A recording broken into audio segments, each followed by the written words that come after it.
a few AP bugs to work through. We're very excited to present this awesome panel this evening, really discussing a lot of issues that come up, in politics and in our daily life. Healthcare been a huge issue for the past 4 years. We've never really stopped, except for a few of us, 5, who just get demos, to really consider how is that going to affect our mobile devices and ultimately our digital personalities that take place there. Thank you, Jeremiah. All right, so I'm just going to take you through the agenda. We did the demos. Just a little housekeeping with the Twitter is MomoSV. The hashtag for tonight is MomoHealth. Then I'll be introducing you to Jeffery Kendall from Kony Solutions and the panelists.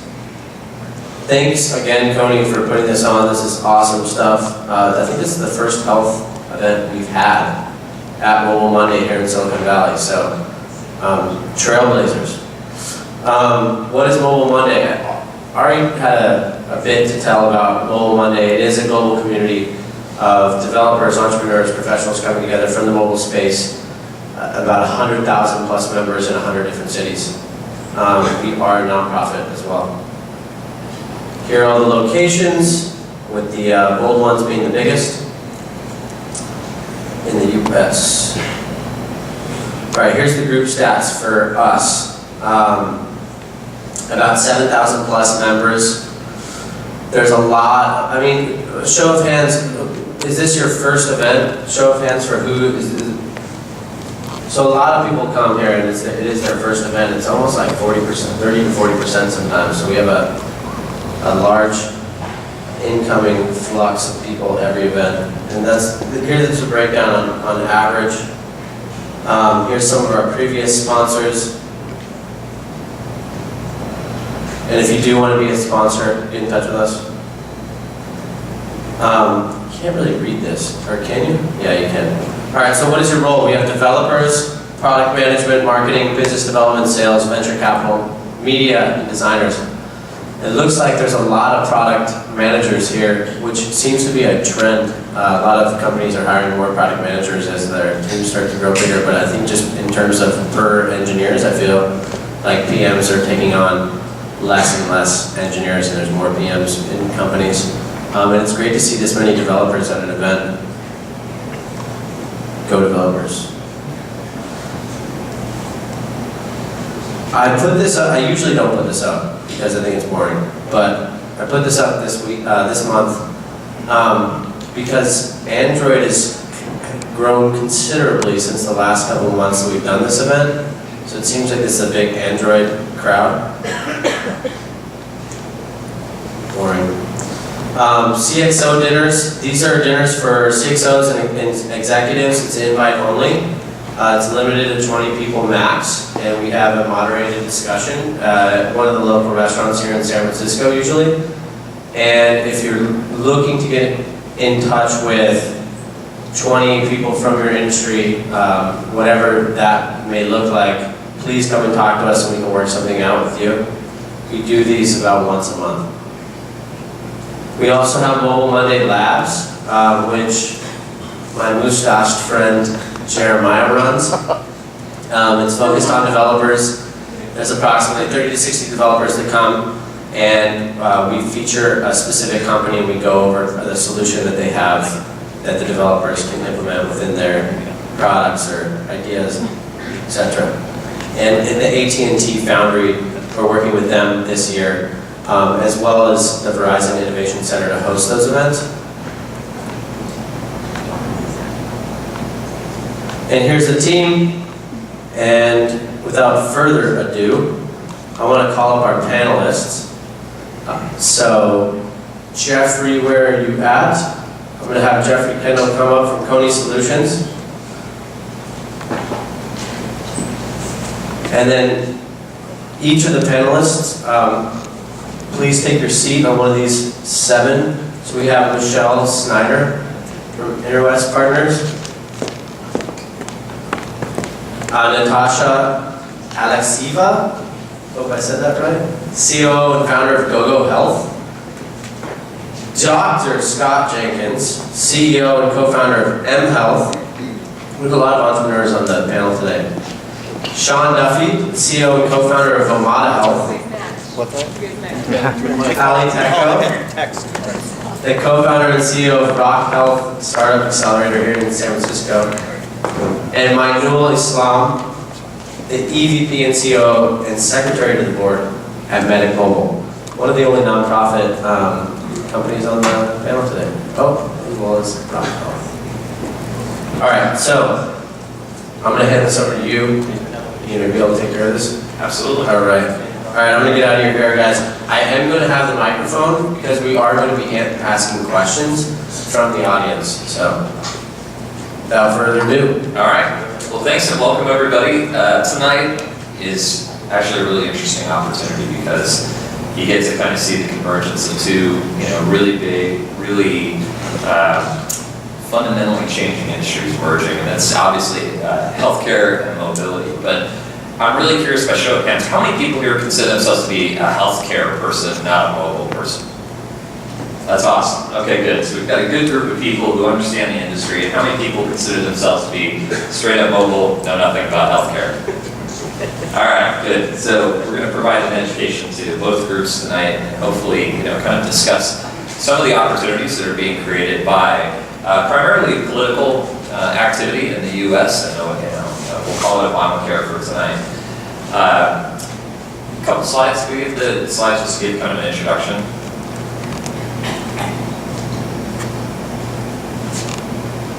So we'll project onto our panelist heads here all the facts about my company and what we do. Just briefly, to kind of give context, I'll go through and I'll introduce myself briefly, and then I'll allow each of the panelists to introduce themselves, give a little bit of background on what they do, and why healthcare reform is important to their company and what they're doing in the market right now. But just as a real brief overview about Kony, we started in 2007. So, in dog years in mobility, that's a pretty old company now. We've got over 1,000 employees and have experienced tremendous growth. Obviously, we've been a big beneficiary of the mobile market, and about 170 plus companies globally. So that makes us pretty much the fastest growing platform company when it comes to mobile application development. So what is it that Kony does? So we provide a mobile platform for companies, some of the biggest companies in the world, to develop their consumer-facing applications as well as their enterprise-facing applications. So chances are, right now, you have a Kony app on your phone, you don't even know about it. So these are some of the customers we serve in this, and the various different verticals that we participate in. Tonight we're going to focus on healthcare. In healthcare, we see a lot of interest from life sciences, pharmaceuticals, and health plans. Those have been kind of the biggest growing areas to adopt large-scale enterprise deployments of mobility. So what we have, I won't spend too much time on this, but basically we have the promise that managing your application from one single code base will allow you to publish that application to any device. Whether you want to publish a native application that leverages all the native SDKs available in your APIs, whether you want HTML5 to be the preferred channel, wrap it up inside of a native container, and then also supporting messaging services like push notifications and things like that. So our platform allows you to develop one single code base, one single application definition, and publish it to any type of device. Mobile, tablet, desktop, web, doesn't matter. Totally ubiquitous. So enough about my company. So before we get into this, just as real brief, I'll just kind of go down the line. Michelle, can you give us a brief introduction to who you are and what you do?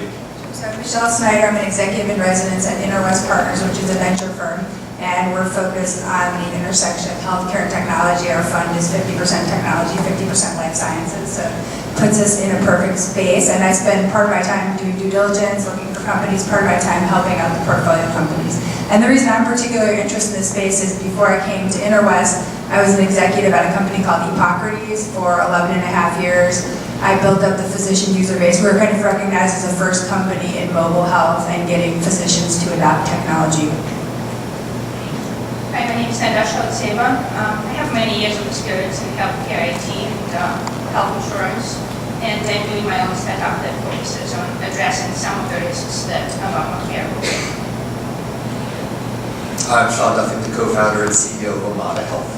We built a web program for people with pre-diabetes to help them make the right changes to reduce the risk that they convert to type 2 diabetes.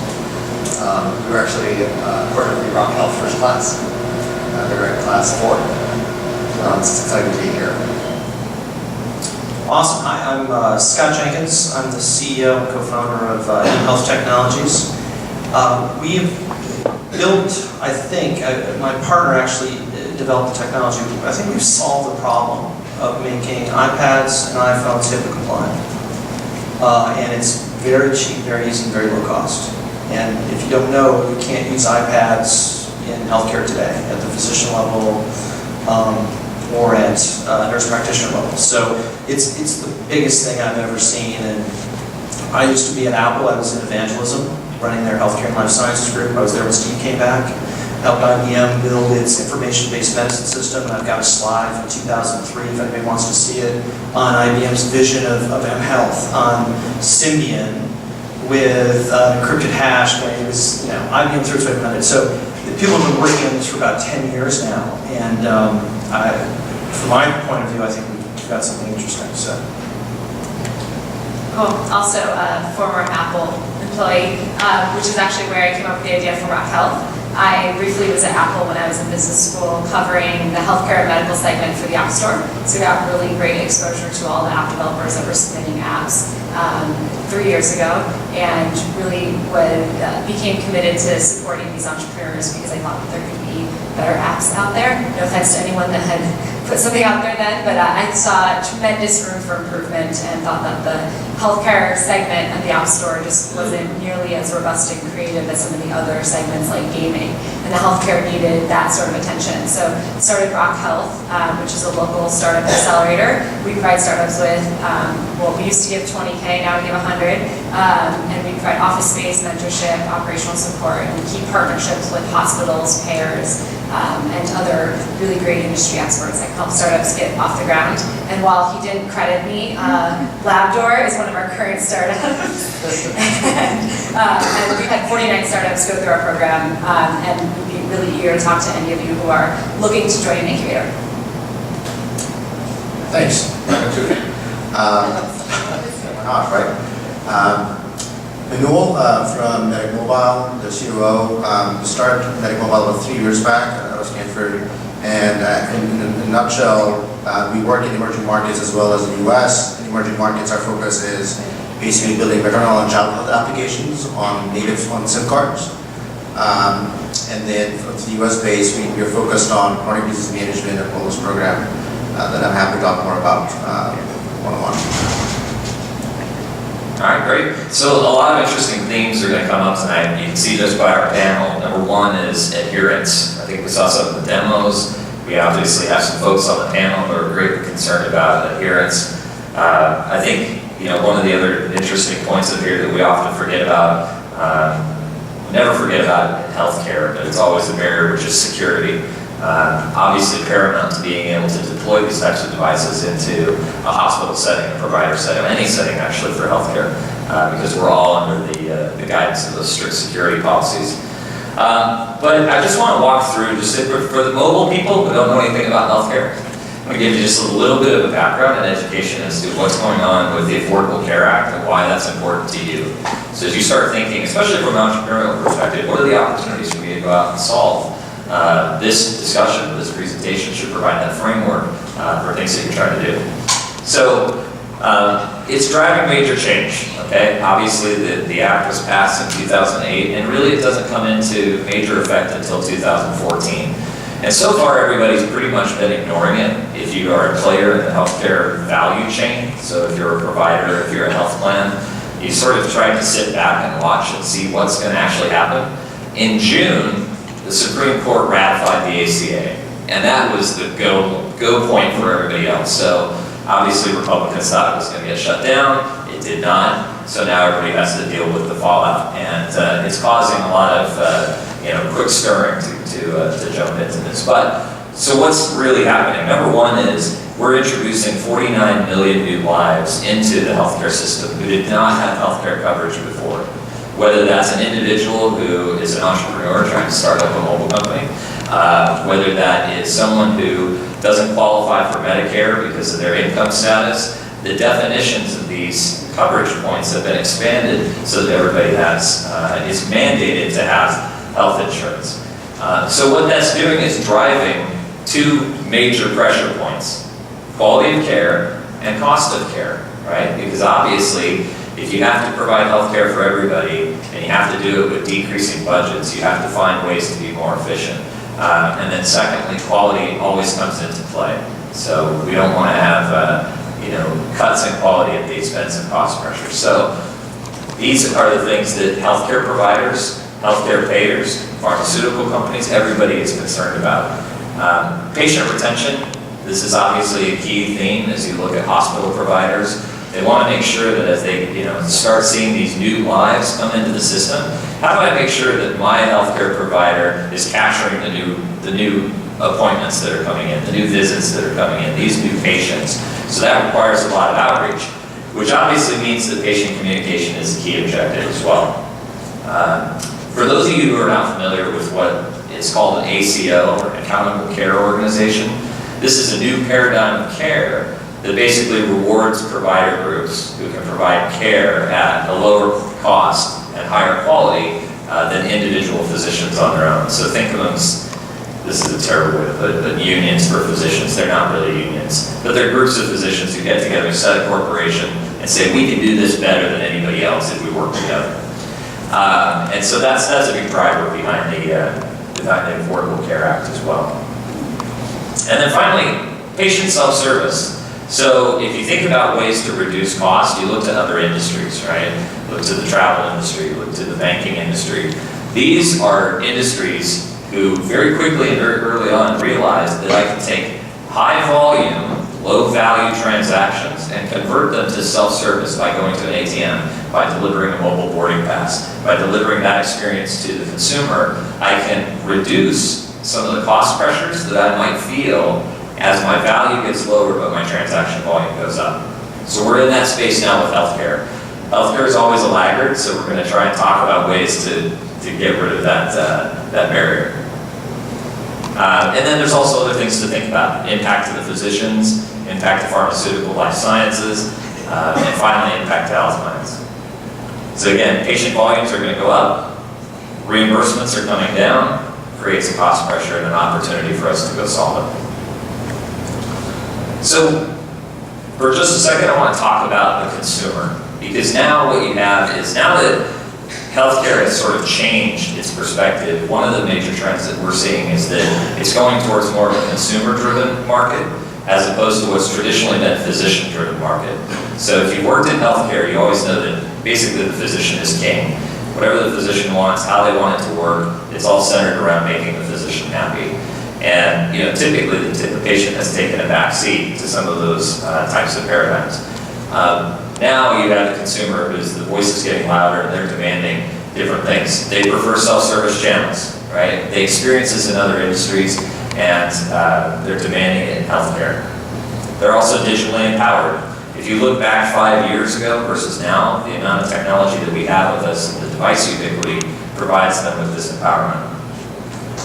And the consumer behavior is, I want it now. It's no longer acceptable to say, I'm going to wait till Tuesday to get some information from my physician, right?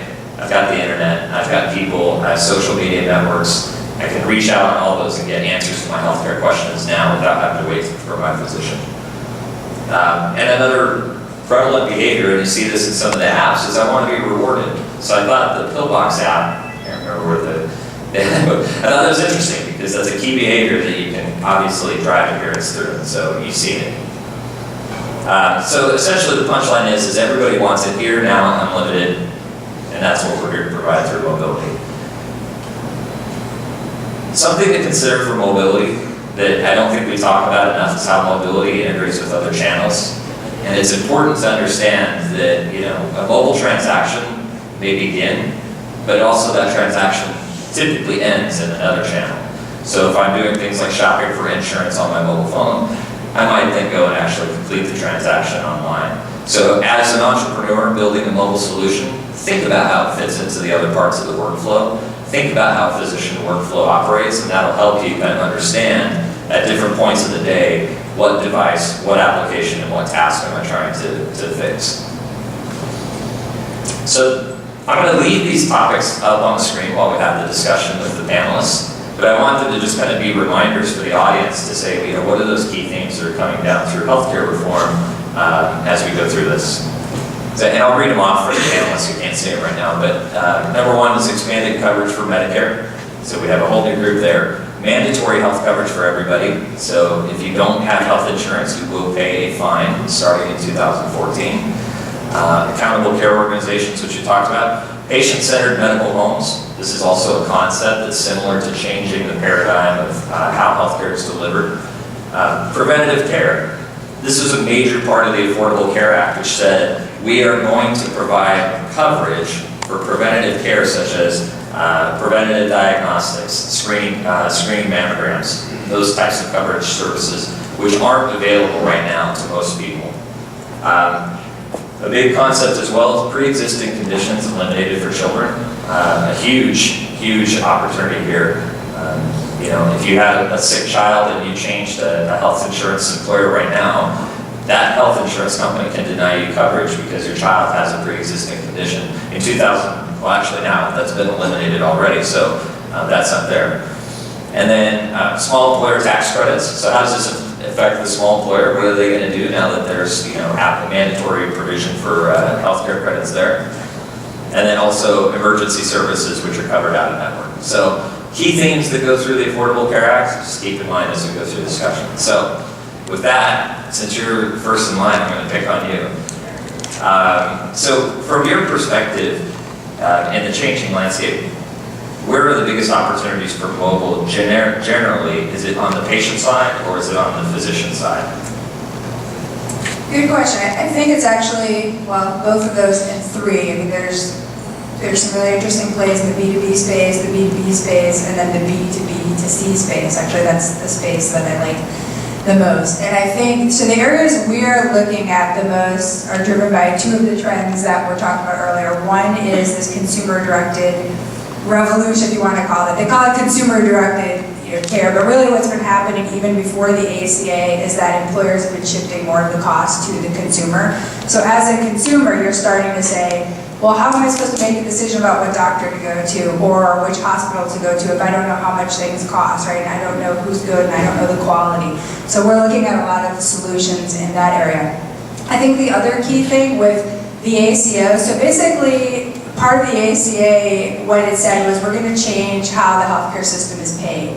And we're going to go from this volume-based payment system, which is called fee-for-service, which means when a doctor does a procedure, he gets paid. So that means the doctor always wants you to come into the office. We're moving to this new world of value-based payment. So the doctor might get paid one fee to take care of you for the entire year. So the incentives really shift. And so based on those trends, some of the interesting things we're looking at are remote monitoring, because they actually don't want you to come into the office. Care coordination, so making sure all of your clinicians have access to your information so you don't have to do repeat tests, you make sure you get the right diagnosis first. Disease management, especially Omada is a great example, so focusing on obesity and other cardiac conditions and trying to get patients into programs to prevent costs further down the road. And then transparency of information. There are some great companies out there that are trying to bring that information to consumers so you can see this is how much a procedure will cost. And it's amazing. In San Francisco, you could go get a lab test, or an x-ray for $400 at one facility, and it might cost $5,000 down the road, but you don't know that because your insurance pays. Okay, so I guess I'll go with another follow-up question. It's a fantastic response, so thanks. One other thing I had as a question, and I'm going to pick on Halle because she's in the incubator space, but if I had some set sum of money to invest in mobile health right now, what sort of key area is a good opportunity to look at? Any startup at Rock Health would be a great investment. Well, I'd actually like to expand mobile as well to be mobile as the interface for a lot of the great sensors that are now becoming lower cost and enable consumers to do exactly this, and also enable continuous care, so you don't just go into the doctor when something goes wrong, but you can monitor your different vitals all year long in and out of the doctor's office. And then what mobile does is it's the interface for these gadgets that can be a little sticker, a little tattoo, a little armband. And I think we can see that with Fitbit now is moving towards a really seamless, like they said, we don't actually really need a screen because you're going to interface with your mobile instead. So I think these are the opportunities that are really exciting to me. I love gadgets, I love playing with things. And I think that consumers are used to paying for gadgets, so there's not that friction. People resist a lot when paying for mobile or web services, so I think that's a cool opportunity. The other one is kind of democratizing data, whether that data is going to be used by consumers to understand supplements, or if it's going to be used by a provider to identify high-risk patients, or a consumer to be incentivized to change their lifestyle, like what Omada is doing. Okay, great, thank you. And the next one will leave open for the panelists, so whoever wants to answer this one. Actually, I just forgot the question, so we're going to redo that one in a second. But I am curious about adherence, so I'm going to look squarely at Omada since you guys are in adherence, but this actually ties right back into my question. So I don't go into a meeting with a customer or a presentation without somebody saying, look, healthcare is dominated by senior citizens, right? The groups that are over 65, and will they actually use mobile? How do they actually interact with mobile? And I'm curious from the panel, which I know that all of you have probably heard this question before, what's your perspective on senior citizens and access and mobility in healthcare? And I'll let you go first. Yeah, I can go first on that. It's funny, I actually think over the course of the last year I've seen us bumping up into that a little bit less, which is interesting. I mean, previously when we were first starting, we would do demos with provider groups or clinicians or medical directors, and the instinct was always, oh, this isn't going to work for old people. Right? It's just, it's not. And then I actually, it's amazing how that feels like shifting. I mean, really over the past year, I mean, we've got great data points. We show our program, we'll have look at these data. We've got 30 people over 60 who went through our entire program, had no problems at all. Right? The setup wasn't an issue. They understood the technology. But also, I think they're buying their grandparents' iPads. So it's nice to see that. I think the tides are changing. I think the skepticism around an elderly population using mobile technology has really shifted. I think touch is a natural interface for folks who maybe don't have as much dexterity, and it's like mobile and iPad platforms are expanding reach up into different demographics. Okay, fantastic. Anybody else have an opinion on that want to add to that? I'll take a little bit. So what struck me is, so my mom has an iPhone or an iPad. She's in her 70s, and she'll take on half the people in this room. She trains people all the time on how to use the technology, how to get it to work, how to interface. She doesn't call me much at all for tech help. But can I get her to demo my product? I get That would be fantastic. Maybe Phoenix with the snowbirds. Sure. Exactly. I think the interesting thing is when we think about healthcare, it's like the term I hate is mobile home. It assumes that A, you're sedentary, B, you're very ill, and that C, it's kind of the last vestige of we're going to throw some sensors and hope that you'll tell a life alert or the clapper or something. The truth is that if you're going to live with chronic disease is increasing. When we think about chronic heart condition, we think about diabetes. You're going to live with these diseases for 30 years. Cancer is seen as reasonably curable. I mean, when you have an affliction, you're going to live for years with these things, and you're not going to sit at home, right? But you're still going to need to do your blood sugars. You want to do your cardiovascular events. The thing is, you look at admin rates. When do admits happen in hospitals?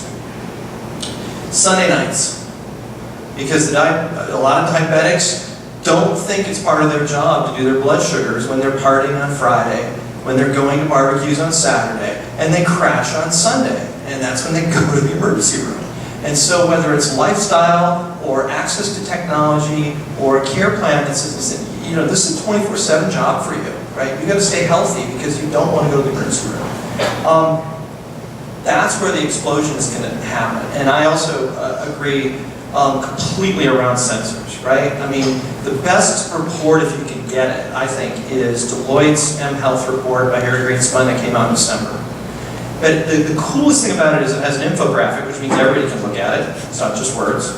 And it clusters where all the health and med apps are. And almost 85% are over in the non-HIPAA space. They're over in the wellness, no offense, they're in the non-sensor space, because everyone's afraid of what the FDA is going to do on a class 1 or a class 2. And we shouldn't be afraid. We shouldn't make that these technologies are in a closet because people won't invest, that people won't go to the FDA and they won't adopt. I'm just going to jump in from the investment point of view. So actually it's interesting. I see a lot of companies, and there's a lot of times it's people that aren't from the healthcare space, and sometimes it is because you know what going through an FDA process is like. But one thing I would say is you should not shy away from that. I think it can give your product more credibility, and from an investor perspective, it creates barriers to entry, because a lot of times if we're looking at consumer apps, that's what we're thinking about, right, is 10 other people can develop this. But if you look at some of the companies out there, Asmopolis, AliveCore, that have gone through the Airstrip, that have gone through the FDA approval process, they're getting bigger contracts from payers, from pharma companies, etc. And they're probably going to be more likely candidates for investment from venture capitalists. I thought that as I was watching the Labdoor demo, it was fantastic because it was more than just sort of a novel idea. There was a lot of effort and hard work that had to go into the science of actually breaking down all this stuff. So for me, fantastic. I probably wouldn't put you as a category as a mobile company, to be honest with you, because you have such a broader application of what you're doing from a science perspective. But it's true, you look for the companies who can solve hard problems. Easy problems are no big deal. So as a follow-up question to that, because you touched on, ER admissions, and for those of you who are not in the healthcare space, ER admissions can be some of the highest cost, but also lowest quality of care, sort of care episodes. And the definition of a care episode has changed so much. It used to be, I'm having an encounter with my doctor, I'm having an encounter with my nurse, or I'm at the ED. And now with online nurse visits, online physician visits, the definition of what's an actual care transaction, I think, is changing somewhat in that definition. So there's a couple folks on the panel, Natasha. One is, I think, changing what that means to have a care visit, and just some thoughts on how that's helping with ER visits and things like that. Yeah, so we offer virtual care. Basically, we let patients give their symptoms to healthcare providers without having to come in for a visit. And of course, the first thing we'll always hear is liability. What happens if it's serious and you let doctor diagnose you virtually and then something goes wrong. So we try to kind of mitigate it by just focusing on very minor things. Flu, pink eye, diaper rash, things that happen all the time. They really clog ER, urgent care, but unnecessarily. So that's kind of our response to that. Also, these minor illnesses, they result in, I think this last year it was 622 million visits. So that's kind of huge volume. So for you guys who are interested in kind of addressing problems and like immediate problems with healthcare, I think that's a very interesting space. Just something to think about. Absolutely, huge opportunity for cost savings there. It actually raises another question in my mind, and this is open for anybody, but as we talk about disconnecting the patient from the physician more, we're going to run into this sort of, well, are we lowering the human touch of care? Does anybody have an opinion on whether that's good, bad, how to manage this going forward? Everybody? All right, actually, when you have a platform, so what we offer is a platform. It's a way to kind of plug in any diagnostic tools in it. Like we have some of a patient can take their blood pressure and temperature and all this information that if they just called and spoke with a nurse, this information wouldn't have made it in the EHR, electronic medical record system. So it actually brings the patient closer to the doctor. And most important, it keeps track of the information that would have been lost otherwise. So I love that topic. I think it was about 6 months ago, I wrote a blog post that was on TechCrunch called The End of the Patient-Physician Relationship, and it was basically, my point was after the 12th headline I saw in a magazine saying, it's going to be the end of the patient-physician relationship, I was so annoyed because if you ask most people today, they actually don't have a relationship with their physician. It's definitely a generational thing, like my parents do, but most people 40 or under might not even have a primary care physician. And then if you think about how much time you actually spend with your doctor over the course of the year, when your appointment is 6 minutes, and you might go to the doctor twice, you might be seeing your doctor for 12 minutes a year. So it's really hard to have a relationship, so I actually think these technologies can actually bring back this new physician-patient relationship where they actually have more information about you because they're getting information from sensors, they're getting information from other healthcare providers, and I think it's going to build a better patient-physician relationship. Wait, before you answer, because it ties right into what you know about, does it matter what type of disease is being treated? So is the relationship between a physician and its patient different in a chronic disease setting versus episodic care, like if I'm going in for a cold, for example? Oh, yeah, I mean, enormously. And what I'm interested by is the fact that, if you think about like a patient-physician relationship, like you're really digging into why you want that, you've got to think of the outcomes that can come from it, right? And it's usually around increased trust, I'm engaging with the health system, I've got some sort of continuity, my doctor understands my past, what I've been through, and you think about ways that you can use technology, like Michelle said, to, replace is the wrong word, but complement, build on that, make it even better. And I actually think that what we're seeing now, we'll continue to see, especially as we shift toward global payment models, models where providers are carrying risk, are modes of trust and relationship where the patient has a relationship with the brand, right? Like I have a relationship with Kaiser and I trust Kaiser, and that's, Kaiser makes me feel kind of safe as a patient. Where are the Kaiser folks? Right. I know they're back there somewhere.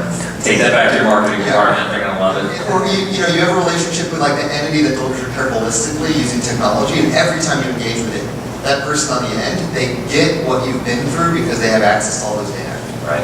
So I think that's important. To your question about the type of condition, absolutely. Like I actually think that if you're getting like a hip replacement or an acute surgical procedure, you have a very kind of acute and intense relationship with your surgeon. Right? You're putting a lot of trust in that moment. And if you have a chronic condition, it's a different sort of relationship, and I think it accommodates multiple relationships better. And kind of the nuances, the emotions that people experience as they go through their lives, through their kind of episodic or chronic care events, need to be thought through, and you can build kind of technology and interactions tailored toward each of those. Mainul, Yeah, just to add to Sean's point, Medic, what we're building is what we're actually rolling out next week with Stanford Hospital. It's a text-based so it's phone calculator. So you can work on any phones. We're not focusing on Androids or iPhones. You can work on a dumb phone, just to open up that spectrum to underserved patients as well. And what you're able to do is that you text in your glucose and carbs, and the system tells you how much insulin you have to take, but it does that through sort of a game. So right now we're focused on kids 7 through 17 for a pilot, and they're able to sort of compete with other friends in the same age bracket. But since it's also getting built on some dumb phones, people who are older don't have iPhones or Androids, can also use that application.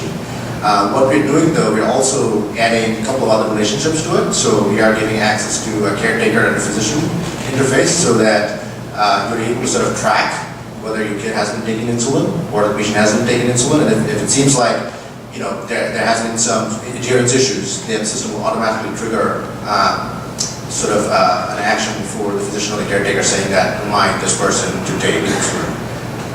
So yeah, going back to Sean's point about adding other players into the equation, that's what we're heading towards. It's fantastic, thanks. Yeah. From health insurance, when health insurance companies are now realizing that virtual care is important, and they actually this year introduced the CDC codes to reimburse physicians for virtual visits, and they reimburse exactly the same amount as they do for a face-to-face visit. So, yeah, go ahead. One more point about bringing multiple players. The other thing to think about is the other players you're bringing in, like a Kaiser or a Stanford, those are the people who will pay you because they're trying to develop a better relationship. So when you're thinking about your business model and you're pitching to an investor, those people have real dollars and have a real problem today. That's right. Okay, so we're building business plans right now for all the entrepreneurs. That's good. I think the takeaway for me is that we want as consumers high touch, but we don't want high touch everywhere, right? There are certain types of transactions that we engage in, and I don't really care if I have a relationship with that person. If I'm at the checkout counter at the grocery store or something like that, it's low value and I don't care about it. But as I get into some of these, a hip replacement, I have diabetes, there are those things that a patient and a physician can have that need to be experienced in person. I'm curious if anybody here has experience with telehealth, with remote face-to-face video conferencing type technologies, or that use case built into any of your apps or apps you've seen. Maybe. Is that specific to the US or abroad? Hey, we have everything to learn from the rest of the countries who've been doing healthcare better than us for a long time. So yeah, I've come across a couple of our partners do this telehealth where basically, they have first-year residents, and in some cases, sort of fourth-year medical students. They hire them, get them on board, give them office hours, and on the other side, you have healthcare workers who are paid employees as well, who would draw patients in, and they charge us a fee for service. And so the healthcare worker would have a laptop, and on the headquarters side, the physician side, there's another sort of like webcam interface. And they would do sort of diagnosis using, let's say, Band-Aids.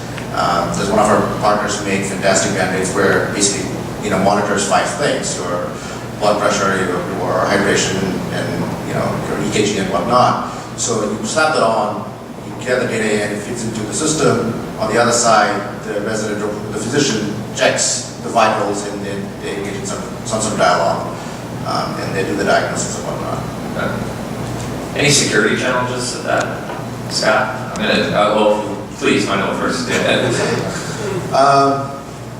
in emerging markets, the work is slightly different or very different than how it's done in the US. And patients don't necessarily care about their health data as much as we do in the US. So, in some ways we are trying to create sort of health data regulations, privacy regulations. But no, not that I've seen so far. How about in the US? What are some of the barriers, Scott? There's a couple of interesting things. So here's a great trick question.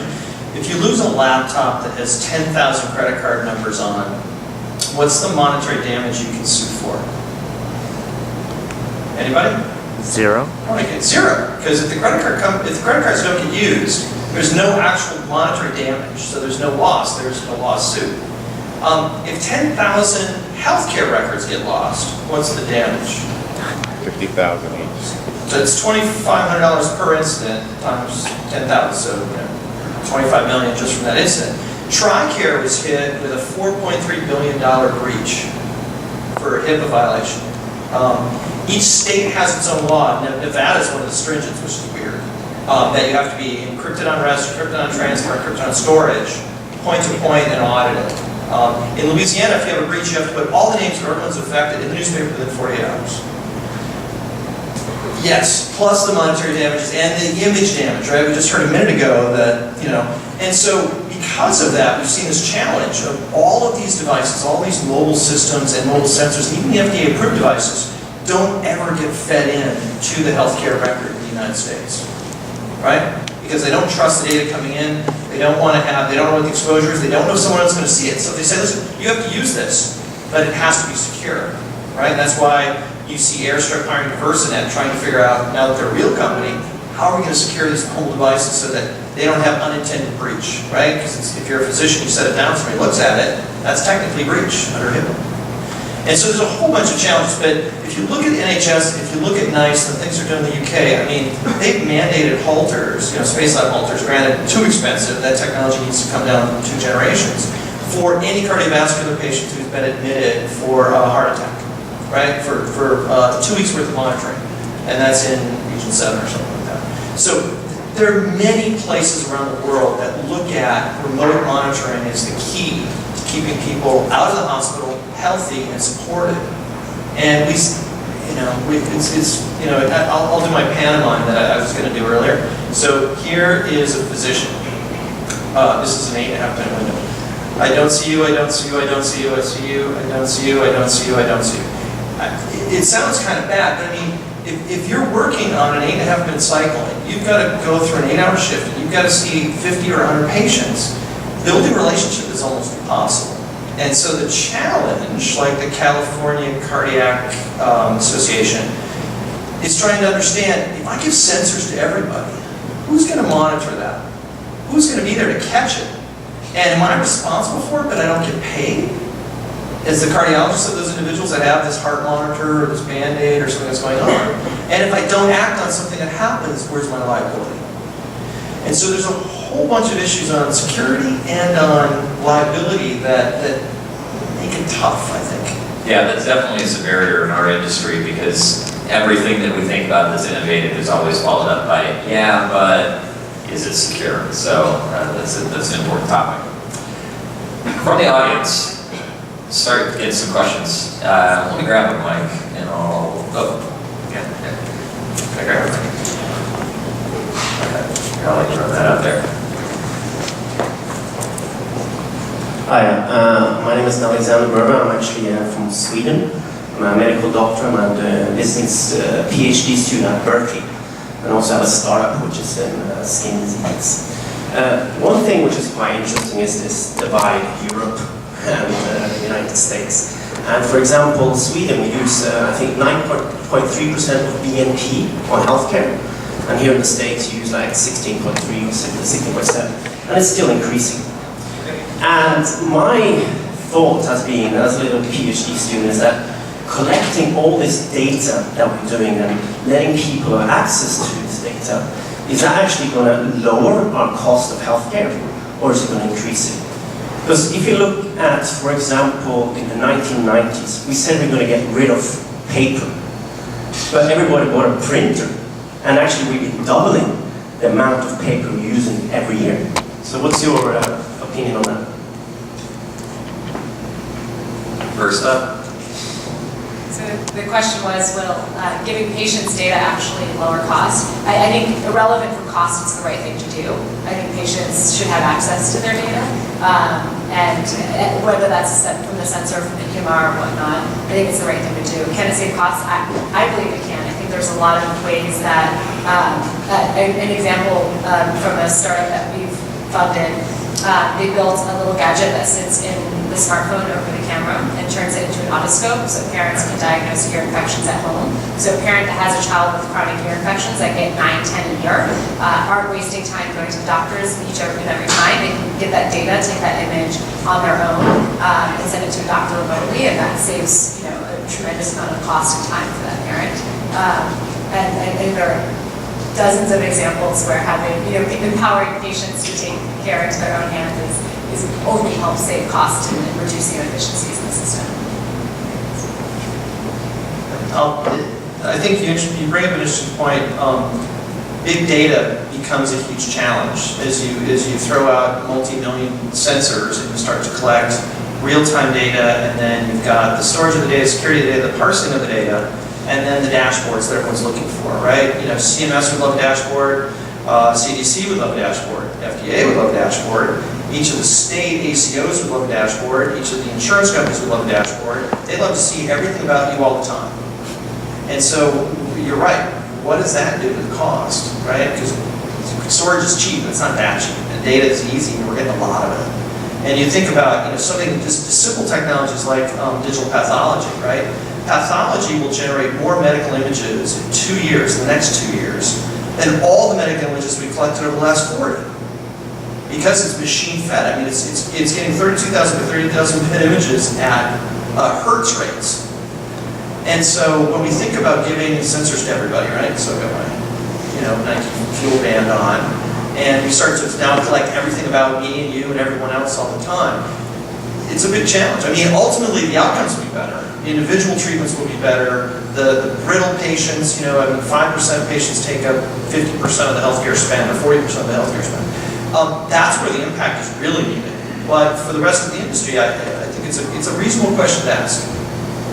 I think, Sean, this is your mission, right? I mean, it's adherence, it's chronic disease, it's preventable chronic disease, probably more so than that. But I suspect that the answer to that question probably lays somewhere in the high cost of care and preventable disease, and you guys are addressing that through adherence, so you probably have some thoughts on that. Yeah, I mean, costs, obviously, it's, our kind of model is to focus on the right people and intervene in the right way, right? Instead of doing a scattershot approach to obesity management or wellness, you pick the people who are actually likely to become expensive quite quickly. And in addition, where there's proven medical evidence that shows that the right sort of intervention actually not only reduces the incidence of disease, but saves substantial costs. And there's plenty of places where that model pans out.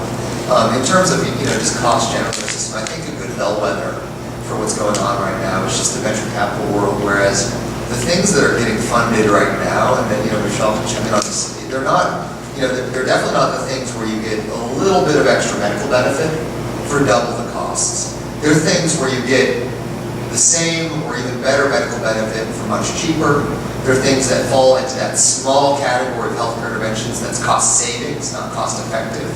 And I think those will help us. Yes, if we stay at 16% GDP, that's okay, but it'll at least help us increase the quality, right, and the value we're providing as a system.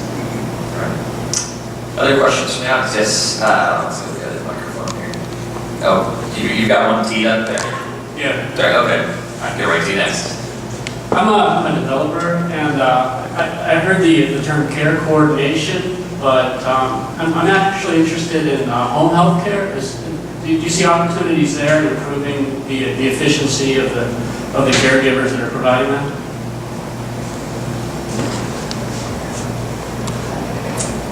Definitely. I think one of the challenges with that space is because we've looked at several companies in that space, is the home healthcare market is so fragmented, and you have a lot of mom and pop shops, and in the past, there's been a lot of businesses that haven't been very sophisticated. That said, I think in the last couple of years, we've been really excited about some of the businesses where, because if you think about it from the home health perspective, you have these lower cost workers going into the home. There hasn't been a good way to transfer that information back to the main office.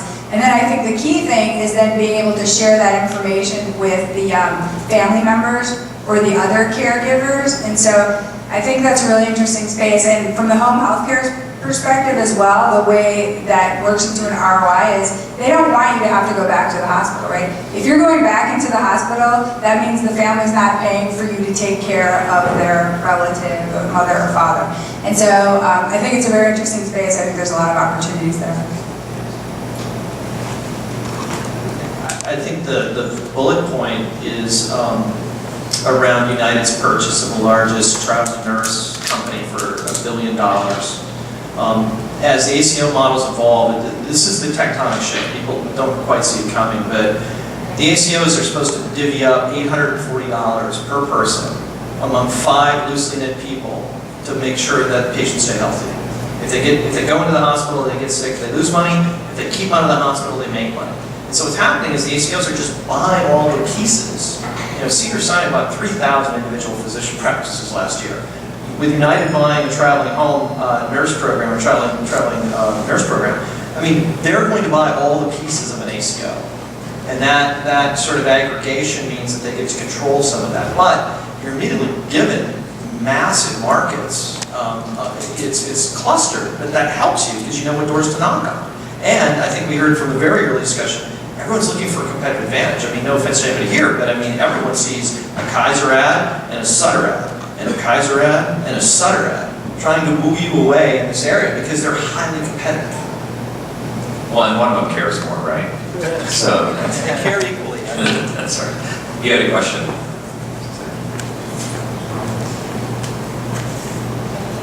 So I have a question about the revenue models for the mobile health startups. I assume most of startups are in the for-profit business area. So I'm wondering, who is likely, in your opinion, who is the likely parties to pay for those services or products? I mean, if you look at the Affordable Care Act or healthcare reforms, obviously payers or insurance companies get squeezed, so are providers. So it's like, I mean, I'm just when you look at all the startups and including the like ones presented today, and none of them mentioned how they make money. That's a great question. So where's the money? Michelle should take this one. Yeah, good. You're the expert here. Well, I guess the way I think about it is who has the deepest pockets and the most incentive. So to me, one of the most interesting spaces are the payers. Aetna, Cigna, United Healthcare, they're undergoing a radical change in their business model. Right? They spent years trying to not have you call them as a patient, right? And trying to restrict care. Now, if they're getting paid in this new ACO world, they need to really take care of you, and they want you to call them when you have a problem, right? So this whole idea of social engagement and patient relationship management is totally new to these plans. And like we were talking about earlier, they are buying companies. I mean, 2 years ago, Aetna bought iTriage, which is an app where you can look up, you can do diagnosis and then look for providers. Great app, great company endeavor. They paid a lot of money for that company because they know that's going to be the future. And so we look at models that look at payers, hospitals as well. Although the tricky thing with hospitals, I think there's 3 things they're focused on right now, right? Meaningful use, ICD-10, and how they deal with readmissions. So if you're focused in that space, you'll probably be able to get money.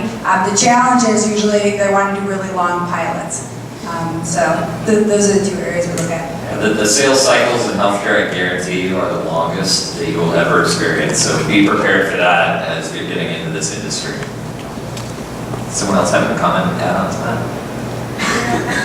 Yeah, to make money. So I think Michelle did a great job explaining from the US side. We ourselves are still exploring what that would look like. And we have 2 RCTs, randomized controlled trials, happening. One that started with Central County, the other one starting with Stanford. So it's still an exploration. From the emerging market side, we have had contracts with guys like the CDC.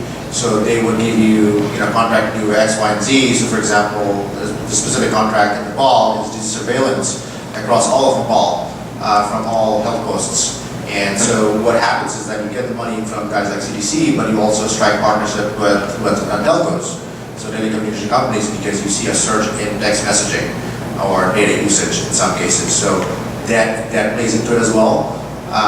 And the other example that I would like to give is a project that's happening both in India and Bangladesh around some antenatal care appointments and triaging in some ways. And what we have seen is that patients are willing to pay some sort of fee for that service as well. Okay. Got another question. I'm grabbing the mic here. I don't know where the other mic is. Oh, okay.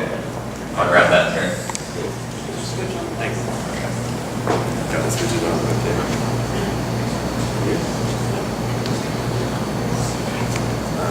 Push it to the right, yeah, got it. No? Perfect. Okay, I have a question regarding this whole issue of startups being afraid of HIPAA, being afraid of liability. I'm doing a startup myself before we do, and I'm preventative care in the sexual health space, where people are even more afraid that their data could go public. And I talked to a couple of other startups here, and one trend that I see is that we start doing providing services anonymously. So I wanted just to check with you if that is a trend you see, that companies say, oh, we don't care about your name or birthday.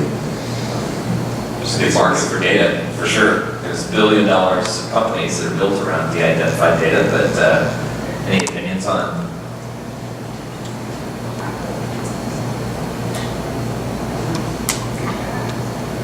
Is that on? Yeah. I think it can be done. I think the challenge is, depending who you're selling into, is part of the benefit of having that information is figuring out who needs the intervention, right? And targeting the right people and figuring out how you target them in a way that they will respond to you. So if it's anonymous, you miss a big part of that model, and I think a lot of the benefit. Just want to add, another thing is that just keep in mind that there is customer acquisition cost. Since you're going to be, basically your model is around having a lot of users, you can spend a lot of money acquiring them. So that's a problem. Right. Yes, another question? So, okay. My name is Jay. I've been working with the mobile health Startup-Accelerator in Shanghai for the past 1 year. So, I'm just really curious to hear you guys' opinion from the VC standpoint, from, startups standpoint. Like there is studies saying that, the engine for mobile health growth, in the long term is going to be in emerging markets such as like India, such as like in China, because there's needs for that, for accessibility. So just curious to hear that what you guys are thinking towards that. Great question. That's how they know. So, if people don't know, China has the most restrictive healthcare information laws in the world. And more restricted, so everybody thinks the US is pretty bad. Germany says you can't store your information outside the physical boundaries of Germany. They're not even participating in the EU. France has the same. There's a little bit of NHS stuff, and then the EU kind of all blends together. China, you can't have a live connection into an EMR, right? The converse is, there is a mobile health initiative for virtually every province on rural care and rural care delivery. And I think the number is just, I think it's one province alone has 50 billion set aside. I think it's 15 billion. It's a lot. To try to figure out, cell towers everywhere, no technically running water in some places. And the idea of using a smartphone to bring care with sensors out to a remote location that can be fed back into a world-class facility is amazing. And then in general, China is building 10,000 new hospitals. They just, I think they just about finished a 100,000 bed hospital, which is a mile square, multi-story high. We've done some work earlier on just the admission process. And authentication of individuals is extremely difficult, right? With people coming in from urban areas and rural areas trying to get care within these facilities. And so I think getting out from behind the counter, checking people in, telling them where to go, getting sensors so that they can collect that data, feeding that system back in so that care can be provided from a single payer. Absolutely. It's incredible. It's the biggest market you've ever seen. And so, US, fine, China's huge. And they're ready. That's the problem. They're ready to take this on. They have the infrastructure to do it and the money. I just get to add one. So I'm also curious to know that. Just real quick. I'm also curious to know that for innovation in mobile health in the US, I can say it's advanced than the startup activity in China.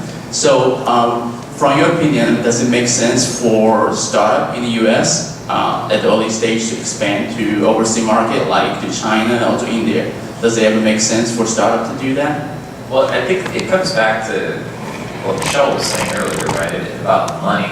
The problem is that you have different payment systems in different regions. And so if you've built a foundation and a business model to sustain in the US, it can often be very hard to transfer that to the UK, to the NHS, or to China, or so forth. So I think that you have to think from a business plan perspective, how are you going to handle all those different payment systems? Very few people have really been successful at it, aside from pharmaceutical, life sciences manufacturers, things like that. But I would like to get, Great. Yeah, I think you answered the question. That's basically what I was going to say. But there's also, for us it was easier to do proof of concept outside of the US. No hospital here in the US would want to be your lab, and experiment with you. So what we had to do is take the application outside and test it outside of the US and then bring it back, and it kind of worked. That's great tip. Yeah, actually. There are some examples of some company. There's a company called iNetra, which is out in Boston. I think it's a great company. They're using a device basically to identify what's wrong with your vision. And so they were initially thinking U.S. first, but now I think they're focusing outside of the U.S. for part of the reasons we talked about before, which is that there's more of a need there, right? People are in remote areas. Instead of the ratio of doctors that we have in the U.S. there, you might have one doctor for, you probably know better. In Malawi, the status 250,000. Okay, so one doctor for 250,000 people. So you think about how mobile technologies can impact impact those areas. The challenge is who's going to pay, right? Is the government going to pay? Is a pharmaceutical company in that country going to pay? And just making that work. But there are cases where people have looked outside because their product fits a more pressing need outside of the United States. Yeah, real quick. There's a lot of developing countries, especially countries like Kenya, Nairobi, Nigeria. They have a lot of money allocated to healthcare. They actually paid for our pilots. It's unheard here in the US that somebody would pay for a pilot. But they are willing to do that because they have, I think, 37% of their budgets allocated towards healthcare. I'll say one quick thing. The UN has a huge fund for mobile health initiatives in remote areas, Africa Fund, rural India. I mean, you just hit the UN. They're looking for mobile health as much as you've ever seen. And actually, if you want to talk about that, we're actually fortunate enough to get that fund last year for the next 2 years. So happy to chat with anyone and brainstorm. All right, so we've been given one more question here, so I'm gonna pick on you. All right, we'll split it real quick. They got you good questions, really fast. There's some fundamental problem that it's not addressing even in mobile. One of the biggest challenges is the structure of payment of IPA. Because the health insurance has actually no information what its medical condition is. That's one of the things HIPAA and high-tech was totally separate. The employee also cannot have that information. So, and also under HIPAA, if the physician didn't initialize the diagnostic device to you, that data cannot get to medical record systems. That's totally out of the question. We tried it before, it didn't work. And sometimes when the state go nuts looking for money, they will find different reasons for you to violate HIPAA. For example, is serious pharmacy. Drug borrow. Give you drugs, throw the bottle away, and the state in this goes fine them for $2 million. I say you didn't follow HIPAA, so now that marking your bottle, make it HIPAA compliant. So this is our interpretations. And fundamentally, the problem here is we don't have a national health record ID medical instructions. Chile have one, we don't have one here. Exchange information is very difficult. Figure out who is you and I between the pharmacist, your drugs, delivery test accelerator is a nightmare. None of the testers agree in the test score system, so you stuck with physicians for that reason. So even the mobile kit number, you can use diagnostic, then you can get reimbursement. It's going to be interesting, some numbers, now we got it down, it make no difference.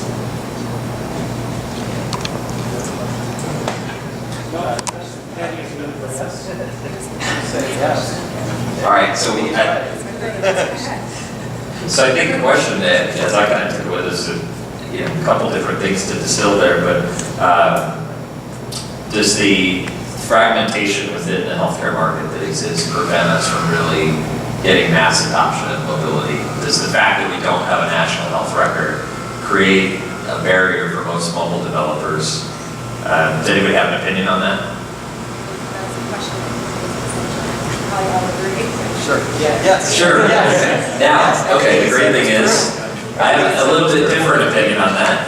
So, whenever there's challenges, that's a market for money then, right? So, maybe I'm the coin-operated one in the room, but with fragmentation comes a lot of opportunities to make revenue.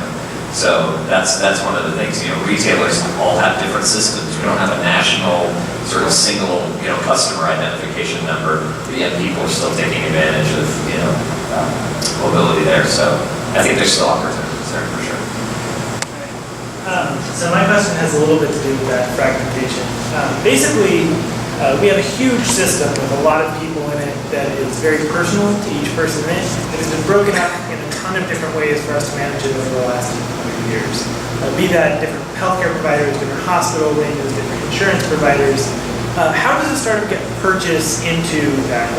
Is it,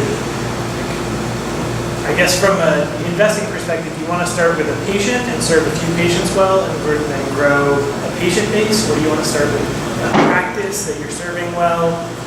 How do you deal with the way that we've divided all the different ways we provide them in our healthcare system. Great question. Join MHealth will help you. First of all, I think, so we work with startups at really early stages and really encourage them to start with kind of a trial or a pilot that can be spun as a customer to investors. And I think that the critical piece is that you are building something that is medically relevant and does add value to the system, and you need to prove that through a partnership with a payer, a hospital, whatnot, unless you're going direct to consumer. And then the key after that is getting some sort of pricing mechanism and contract that you can repeat over and over and over at a pretty low cost. So once you can get like 5 contracts at the same price with 5 different payers or 5 different clinics, then you can go to a VC and say, hey, here's proof that what we're doing is adding value, people will pay for it, and we can scale. I guess I wouldn't think about it that way. Do you go to the patient first or the physician first? I think about it as more, there are needs across all of those areas, right? I mean, there are needs among patients, there are needs among hospitals, there are needs among the health plans. And so from an investor perspective, I'm looking at 3 things. One, is this a big market, right? Because you can make a mistake in a big market and there's still room for error. If you're targeting a small market, you can't really make a mistake and there's, things change, right? And so it has to be a really big market, it has to be a really big need, and a lot of companies will come in and pitch, and it's a great idea, and it's really interesting, and it's a cool app, but it's not solving some real core fundamental problem that somebody has. And then I guess going along with that is there a beachhead product, right? So the company I was at, Hippocrates, it was a drug reference guide that we built a $100 million plus business off of. But it solved one core need for that person. So think about whoever you're targeting, are you solving a core need for that constituent? And then the business can radiate out from there. I would say that in the physician space, you have, this problem's getting easier, but you have this tremendous fragmentation between the back office systems for physician offices, EMRs, patient management systems, billing systems. Even within a 50-doc practice, you can have lots of different systems in place. So if you are building a solution that depends upon connectivity to an EMR, make sure you know which EMR, what their market share is, the basics of business, because you may have a great idea and you may integrate fantastic to Allscripts, but sorry, Allscripts is going down the tubes now. You've got to make sure that you can connect to all these different systems, not just a few of them for that reason. And don't ask Epic or Judy if you can hook up to her name. Now, that's a hard problem to solve, so if you can do it, then there's a lot of money. I think the other number that you need is the average hospital has 417 applications deployed in real time today. It's an average size hospital. So there's a lot of room for working with those apps, for converting those apps, for taking those small finite task apps and bringing them together, or better yet, put a mobile skin on it. I mean, if you've got an SAP app and you can get into the order entry system better than anybody else, they'll buy that all day long because you're solving a real problem. And the other piece is, 84% of all physicians own an iPad. And that's a good place to start. It's easier to consume in some ways. And use the Kony platform because we integrate the SAP very well. Okay, so don't leave, but I do want to get Ryan back up. He's going to help close out the evening, but I do want to first off thank the panelists. This is awesome, you guys, and that's a good question. Turn it back over to you, Ryan.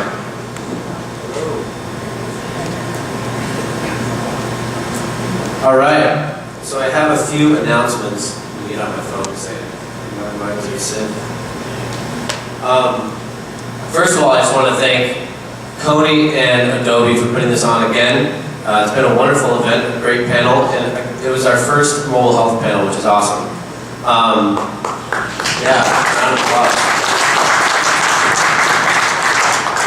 So Kony's going to be continuing this conversation on a webinar on January 31st with MHealth. They're going to be talking about trends and opportunities in 2013. So if you want to go and visit them on their website, Kony.com. There you go. And they're also going to be at HIMSS and Digital Blue in New Orleans in March. If anyone's going to be out there, make sure to look for them. 2 more things in regards to Mobile Monday. We have App World coming up in 2 weeks, and we're hosting a mixer in Moscone Center, basically a general happy hour. Make sure to register on the meetup. And then we have Demo Mobile, which is coming up on April 17th, which I mentioned before. If we're going to be sending out a discount code, so you guys can get into Demo Mobile for a little bit cheaper than most. Other than that, thank you so much, panelists. You guys have been a super awesome crowd. This is probably the biggest panel we've had in a very long time. So go health, and please be sure to pick up anything that you guys have dirtied in the past couple of hours and put it in the trash. I appreciate it. Thank you.